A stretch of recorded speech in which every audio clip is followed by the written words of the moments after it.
സുസ്ഥിര വികസനം ഉറപ്പാക്കി വൻകിട പദ്ധതികൾ നടപ്പാക്കുന്നതിനെക്കുറിച്ച് ചർച്ച ചെയ്യുന്ന അന്താരാഷ്ട്ര പ്രോജക്ട് മാനേജ്മെന്റ് സമ്മേളനത്തിന് ദുബായിൽ തുടക്കമായി. പരിസ്ഥിതിക്ക് ദോഷം ചെയ്യുന്ന വിധത്തിലാകരുത് വികസന പദ്ധതികളെന്ന് ആദ്യ ദിനം സമ്മേളനം അഭിപ്രായപ്പെട്ടു. സമ്മേളനം നാളെ സമാപിക്കും. ദുബായിയുടെ രണ്ടാം ഉപഭരണാധികാരിയും മീഡിയ കൌൺസിൽ അധ്യക്ഷനുമായ Sheikh Ahmed bin Mohammed bin Rashid Al മക്തൂമാണ് 2 ദിവസത്തെ അന്താരാഷ്ട്ര പ്രൊജക്ട് മാനേജ്മെന്റ് ഫോറം ഉദ്ഘാടനം ചെയ്തത്. അതിർത്തികളില്ലാത്ത വൻകിട വികസന പദ്ധതികൾ എന്ന ആശയത്തിലൂന്നിയാണ് സമ്മേളനം. Dubai RTA, water and electricity authority, project management institute തുടങ്ങിയവ ചേർന്നാണ് സമ്മേളനം സംഘടിപ്പിക്കുന്നത്. സുസ്ഥിര വികസനം, ഭാവിയിലെ പ്രൊജക്ട് മാനേജ്മെന്റ് രീതി, പുതിയ സാങ്കേതിക വിദ്യകൾ തുടങ്ങിയവയാണ് പ്രധാന ചർച്ചാ വിഷയം.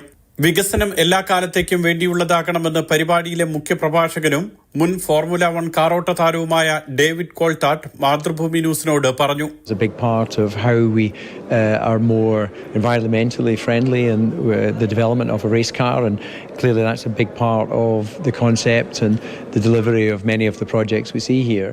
വൻകിട പദ്ധതികളും ഡിജിറ്റൽ യുഗവും എന്ന വിഷയത്തിലൂന്നിയാണ് 2ാം ദിവസത്തെ ചർച്ച.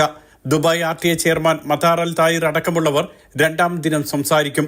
ഇന്ത്യയും ബ്രിട്ടനും അടക്കം വിവിധ രാജ്യങ്ങളിൽ നിന്നുമുള്ള പ്രൊജക്ട് മാനേജ്മെന്റ് വിദഗ്ധർ സമ്മേളനത്തിൽ പങ്കെടുക്കുന്നുണ്ട്. വൻകിട പദ്ധതികൾ ആസൂത്രണം ചെയ്യുന്നതിലും നടപ്പാക്കുന്നതിലും ലോകത്തിന് തന്നെ മാതൃകയാണ് ദുബായ്. ഇനി വരും വർഷങ്ങളിലേക്കുള്ള പദ്ധതികളെക്കുറിച്ചുള്ള പ്രധാന ചർച്ചകളാണ് ഇപ്പോൾ ഇവിടെ നടക്കുന്നത്. ദുബായിൽ നിന്നും മുഷീർ കൊടിയിലിനൊപ്പം സുരേഷ് വെളിമുറ്റം, മാതൃഭൂമി ന്യൂസ്.